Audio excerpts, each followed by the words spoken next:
Hello, everyone, and welcome to DTBTV. So, big talking point this morning on Talksport is Manchester City's trophies against Liverpool's, which is better in terms of quality, which is better in terms of, is quantity better than quality? And Trent Alexander-Arnold's come out and he said that he thinks Liverpool's is better. Now, it is obviously one of those points where you're going to get a Liverpool fan saying theirs is better and a Man City fan saying that theirs is better. But I think it has to go down to a few things, and it's kind of frustrating that we're going to be down now to the last 2 years and a half of Jurgen Klopp. And I really hope he wins more trophies, because I do want a bit more quantity there.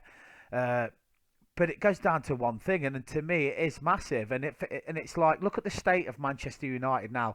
Now, if you think about it, when Manchester United knocked Liverpool off their perch, Liverpool were the only ones to knock off their perch, and it now seems like Man United are now down to where we were when they knocked us off our perch, and we could have been taking advantage now of Man United being on their arse, and literally Fergie's gone and hammering title after title after title after title. And unfortunately, what's come along is Roman Abramovich and Sheikh Mansour, and you can't argue against that. You can't say that that doesn't actually make a difference. Now, I don't care if you watch this and you're a Man City fan.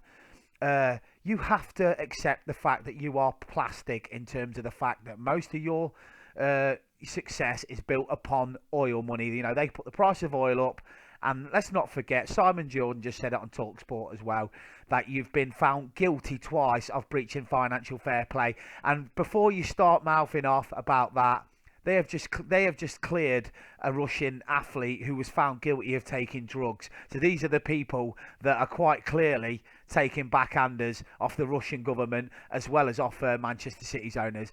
They have cheated, I have no doubt about it. I personally have bumped into Manchester City fans that are going to finals that haven't even paid for their tickets. They've been given them complimentary.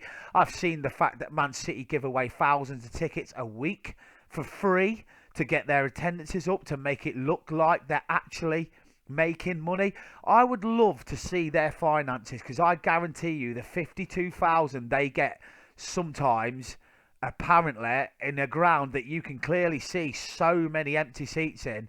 I reckon that their tickets are not only given away to make it look like they're taking the money for it. I actually don't think that they actually make as much money as they print off every year. It's fake sponsorships. I mean, the president of some of the companies that are buying sponsorship deals into Manchester City are owned by, by Album Obama, whatever his bloody name is, the owner of Man City. Well, it just screams everything that we hate about football. That Manchester City, let's not forget, that we're a side that lost 9-1 away at Middlesbrough when they didn't have this money. Now, people can say Liverpool spend money. Liverpool spend what they earn. Liverpool are run on one of the best financial business models that you can actually see in sport. We actually earn our money, and we actually have salaries that are capped. This is why Mo Salah hasn't had his contract yet. We can't pay 400 grand a week at this moment in time that Kevin De Bruyne gets at Manchester City. So what does my head in is, we finished on 97 points one season, which would have been another Premier League title.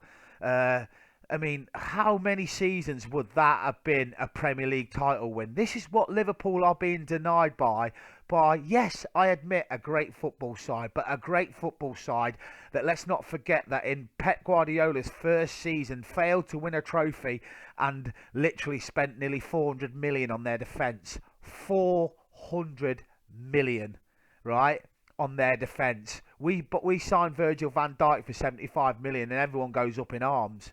Yeah, the fact is, Manchester City can buy 50 million pound players in every position. We can't. We go and get people like Diego Jota for 40 million from Wolves, which is now looking like a snip. We go and get people. They have to buy Jack Grealish for 100 million. We go and get people like Andy Robertson for 8 million. They go and buy Diaz for 50, 60 million. I mean, the point, Laporte, the same. What I'm trying to say to you is Liverpool and Jurgen Klopp are competing against serious flaws, i.e., The module that Man City is no limits. It's no limits. They can literally spend whatever they like. And even though they've been found guilty twice for financial fair play, they've still managed to avoid punishment, and they've still managed to go on competing for trophies. So I really hope that Liverpool do go on and win the League Cup in a couple of weeks' time. Get this trophy amount up, because in Jurgen Klopp's season, when he finishes, I mean, pathetically, Simon Jordan's just said that, look what he's only won 4 trophies in 7 years. Yeah, but he's competing against Man City and in the Champions League. Let's not forget, Klopp's got to the Europa League final, 2 Champions League finals, a League Cup final. It's his second League Cup final now. We finished on 97 points in one season when we could have won the league. So it's like, I reckon it's going to go to the wire again this season. The title is nowhere near over. Nowhere near over.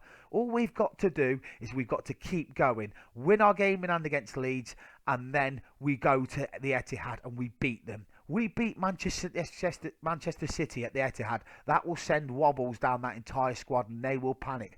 And this bullshit that Sky Sports came out with the other day, that Man City have more or less played everybody now that's decent. Have you seen their fixtures? Everton, you could never rely on them to do you a favour at Goodison, but they're in a relegation fight. They have to get something. A draw. Get a draw, Everton. Then we can gain 2 points on them in that match. They then still have to play Antonio Conte's Tottenham. They've then still got to play West Ham, David Moyes, who are fighting for top 4. They've then still got to play Palace away. Now, Crystal Palace away with Vieira's side is not an easy match. They've still got some really, really big games. They've got a lot of the sides that are fighting for their lives down there that are trying to stay in the Premier League. And if you look back at Manchester City, they tend to wobble against the Palaces, against the Southamptons, against the sides that you don't think they'll wobble against. So in my opinion, this title is not over. And Man City have halted dominance from Liverpool under FSG and Klopp, because without them, Manchester United are in the position where Liverpool were 20, 30 years ago, where we could have took over dominance from Man United, but then came along Man City with, let's not just forget, a module which has got no risk at all. They could literally blow all of their budget and sell all of their players for nothing and not care, because they don't need the money. FSG are a sports group. Fenway Sports Group are a module of all different sports franchises that are a business. Manchester City are a Dubai royal family's play toy. And that is the fucking difference. And that is what we compete against. You'll never walk alone.